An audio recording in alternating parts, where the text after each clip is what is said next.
So today, from finance to psychology, I feel like I've been getting a masterclass in parenting. And as a parent-to-be, I have to say something I think a huge amount about is helping my little one make the right choices independently. Well, luckily, our creative parenting expert, Nikki Bush, is about to sit down with you and with some incredible advice. Take a look. Now, earlier on this morning, we spoke about the importance of parents learning to say no to their children and not to always give in to their demands. We're continuing that conversation right now with our regular creative parenting expert, Nikki Bush. Nikki, all right, so we're back on this topic. Earlier on, you mentioned this morning, you spoke about the fact, using a cookie jar as an example, are you going to have one cookie or are you going to have none? That's your choice, So that's a great choice. But how do parents go about dealing with, maybe a tantrum that might follow afterwards? I mean, how do you deal with that? Do you just give the cookie freely, or what would your advice be? Because that's sometimes what I deal with, So if they decide to have a tantrum, then they've decided not to have a cookie. So if you're going to have a tantrum, then you don't have a cookie. If you want the cookie, then you need to stop crying. So it becomes a choice, and then you leave them to have the tantrum. So and they don't get the cookie. Let them cry it out. Once again, it's a consequence. Remember what we were talking about earlier is there's always a consequence to the choice. Yeah. Right. And it's either positive, you get the cookie, or you want to throw a tantrum, throw a tantrum, then you don't get the cookie.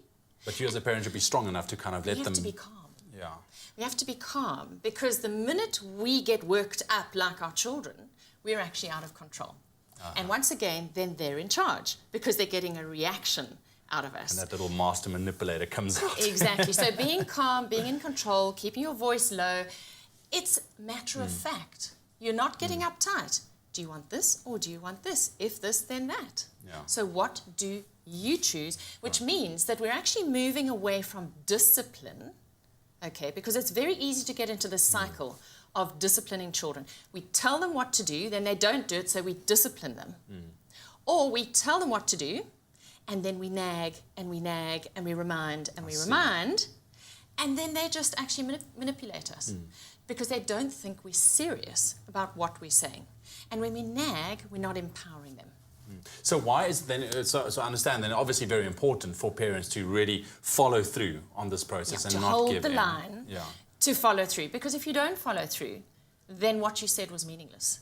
Then they're not going to respect it.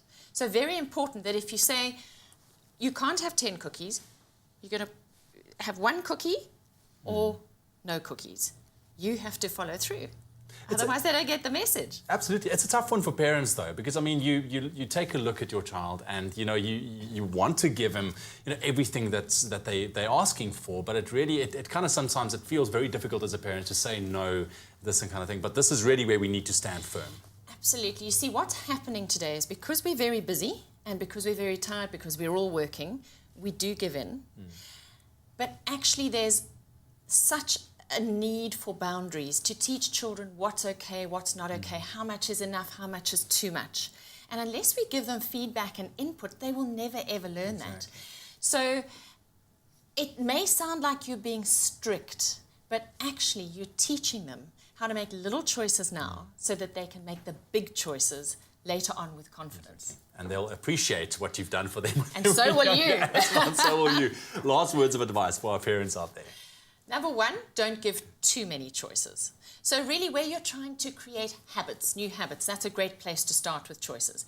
And when you give a choice, you only give up to 2 options. It's this or it's that. You don't go and, what would you like? It's very confusing for children if you give them too many options, especially if they're very young. But even when they're older, you can't give too many options. It's got to be easy. You've got to stay calm and you've got to follow through. All right, stay calm, follow through. Keep it simple. Keep it simple. Wow, it's a simple statement for being a parent because we know it's complicated. Nikki Bush joining us in our Feel Good studio this morning, just talking about parents not giving in to those demands of our lovely young children.